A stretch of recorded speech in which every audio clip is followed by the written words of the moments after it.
Now the people complained about their hardships in the hearing of the Lord, and when he heard them his anger was aroused. Then fire from the Lord burned among them and consumed some of the outskirts of the camp. When the people cried out to Moses, he prayed to the Lord and the fire died down. So that place was called Taberah, because fire from the Lord had burned among them. The rabble with them began to crave other food, and again the Israelites started wailing and said, "If only we had meat to eat. We remember the fish we ate in Egypt at no cost, also the cucumbers, melons, leeks, onions and garlic.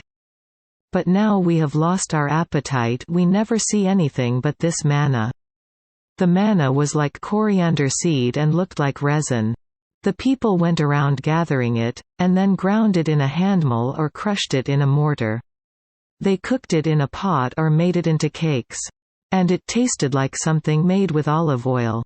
When the dew settled on the camp at night, the manna also came down. Moses heard the people of every family wailing, each at the entrance to his tent. The Lord became exceedingly angry, and Moses was troubled. He asked the Lord, "Why have you brought this trouble on your servant? What have I done to displease you that you put the burden of all these people on me? Did I conceive all these people? Did I give them birth? Why do you tell me to carry them in my arms, as a nurse carries an infant, to the land you promised on oath to their forefathers? Where can I get meat for all these people? They keep wailing to me, 'Give us meat to eat.' I cannot carry all these people by myself, the burden is too heavy for me. If this is how you are going to treat me, put me to death right now if I have found favor in your eyes, and do not let me face my own ruin." The Lord said to Moses, "Bring me 70 of Israel's elders who are known to you as leaders and officials among the people. Have them come to the tent of meeting, that they may stand there with you.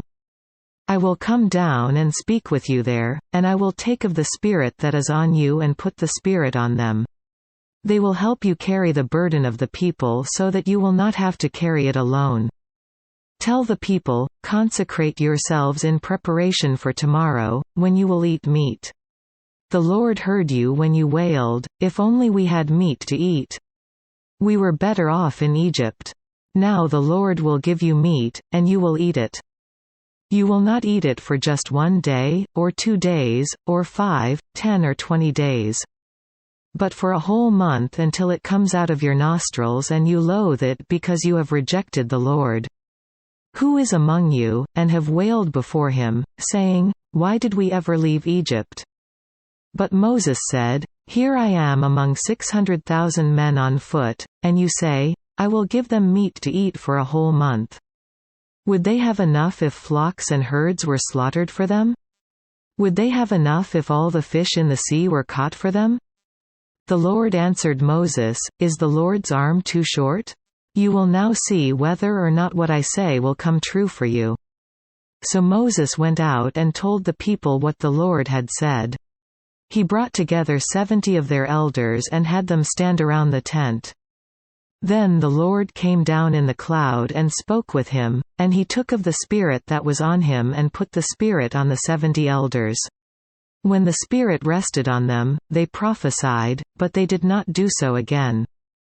However, 2 men, whose names were Eldad and Medad, had remained in the camp.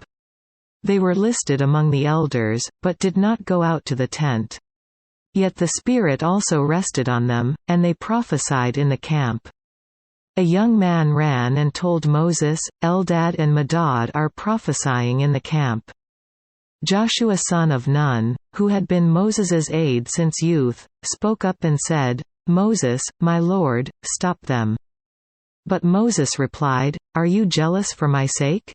I wish that all the Lord's people were prophets and that the Lord would put his Spirit on them.' Then Moses and the elders of Israel returned to the camp. Now a wind went out from the Lord and drove quail in from the sea. It brought them down all around the camp to about 3 feet above the ground, as far as a day's walk in any direction. All that day and night and all the next day the people went out and gathered quail. No one gathered less than 10 homers. Then they spread them out all around the camp. but while the meat was still between their teeth and before it could be consumed. The anger of the Lord burned against the people, and he struck them with a severe plague.